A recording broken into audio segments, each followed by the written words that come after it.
कहानी ममता की है।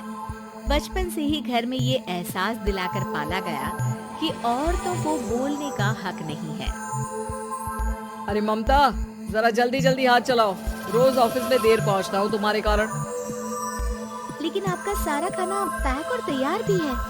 अरे जबान जितनी चलाती हो उतना अगर हाथ चलाती ना तो शायद घर को अच्छे से मैनेज कर पाती। क्या मतलब है? क्या नहीं मिला आपको? मोजे मोजे कौन देगा? ममता भागकर पति को मोजे देती है। वो हर किसी का ख्याल रखती, लेकिन उसके घर में रोज का रोना लगा रहता। अरे माँ, आज स्कूल में टीचर ने मुझे फीस के लिए डांटा।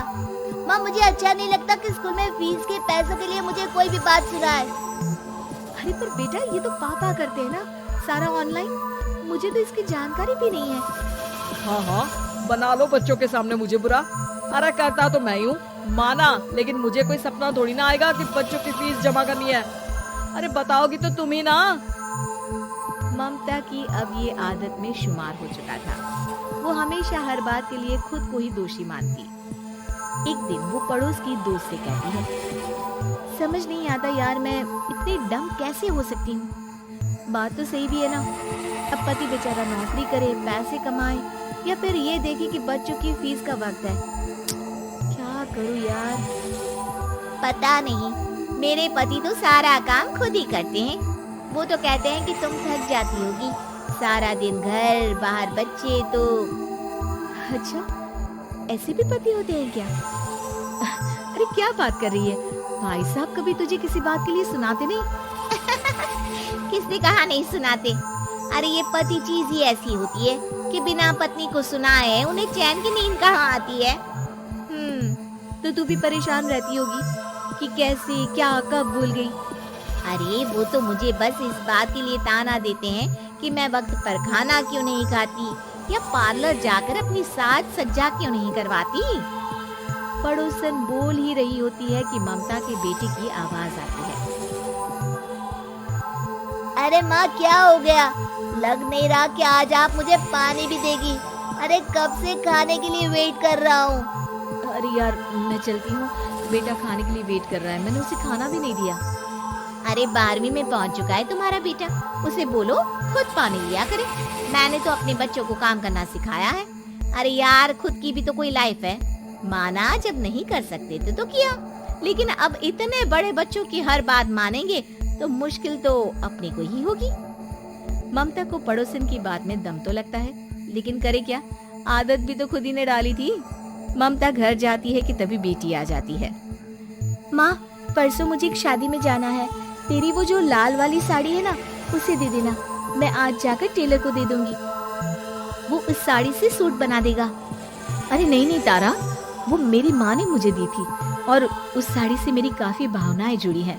तुमको ना मैं दूसरी साड़ी दे दूंगी। ओके, कोई बात नहीं, लेकिन आज दे ही देना पक्का। तारा माँ की साड़ी से सूट बनवाकर पार्टी में जाती है, लेकिन जब वो पार्टी से लौटती है, क्या है, मैं तो समझ ही नहीं पा रही हूँ।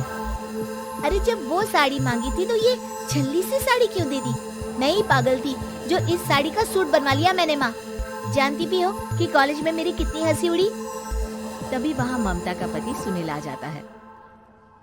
अरे गवार औरत, जब बेटी साड़ी मांग रही थी तो दे देती ना। अरे पापा, इनके तो इमोशंस जुड़े थे उस साड़ी से।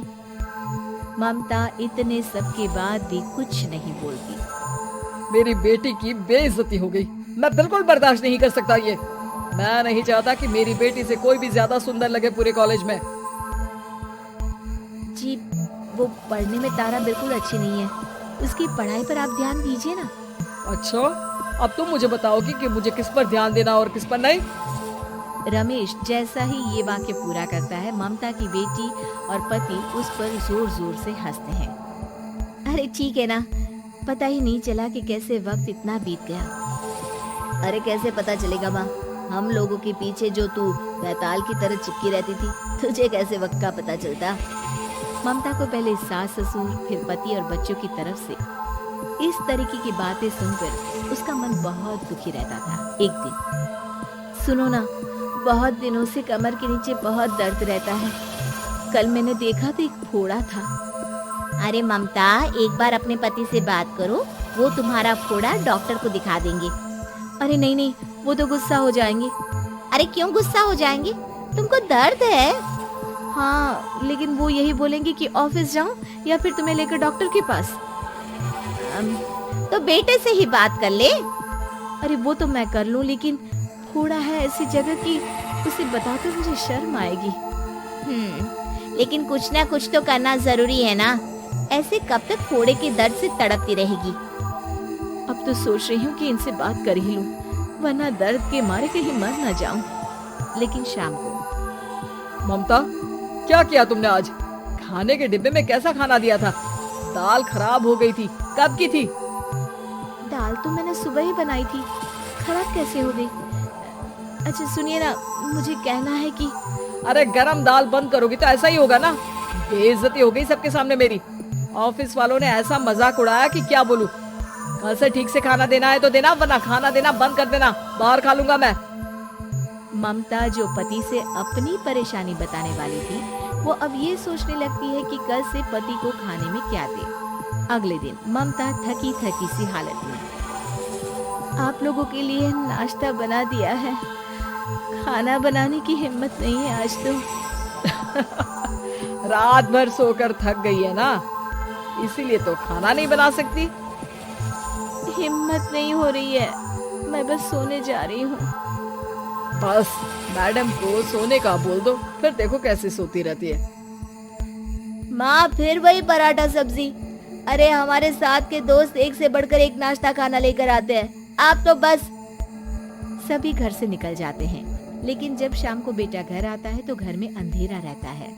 बेटा लाइट जलाता है। क्या माँ, तुम्हारा भी जवाब नहीं है बिजली का बिल बचाने के लिए? वो बोल ही रहा होता है कि सामने माँ जमीन पर लेटी मिलती है। वो उसके पास जाता है। अरे माँ, क्या हो गया माँ? तभी वहाँ पड़ोसन आती है। अरे बेटा, तुम्हारी माँ के पैर के पास एक फोड़ा है, जिसके कारण ये लगातार कमजोर होती जा रही थी। मैंने उसे पहले ही कहा था कि घर में बता दो, लेकिन तुम्हारी माँ किसी को तंग करना नहीं चाहती थी। तभी वहाँ डॉक्टर आ जाता है। अरे इनके ऑर्गन में दिक्कत है, कोई बात है जो इनके मन में खटक रही है। अरे नहीं नहीं, इसके मन में कोई बात नहीं है, कोई काम है नहीं ना इसके पास, सारा दिन बस घर में ही रहती है। देखिए, मैं तो ये नहीं जानता, लेकिन हाँ, इनके मन में हमेशा कोई बात रह जाती होगी, इसीलिए उनकी ये हालत है। अगर आप समय से नहीं ले आते तो हो सकता था कि। अरे नहीं नहीं डॉक्टर साहब, हम पूरी कोशिश करेंगे कि वो ठीक हो जाए। हम लोगों ने अपनी परेशानी माँ के सामने रखी, लेकिन किसी ने माँ की दिक्कत को जानने की कोशिश तक नहीं की। हाँ, मैंने भी ममता को हमेशा घरेलू जरूरत से ज्यादा काम का नहीं सोचा था। ममता को होश आता है और वो खुद को अपने बेडरूम में देखती है। वो उठने की कोशिश करती है कि माँ, अब आप नहीं उठेंगी, हम लोग है ना, हम लोग आपको पूरी तरह से खुश रखने की कोशिश करेंगे।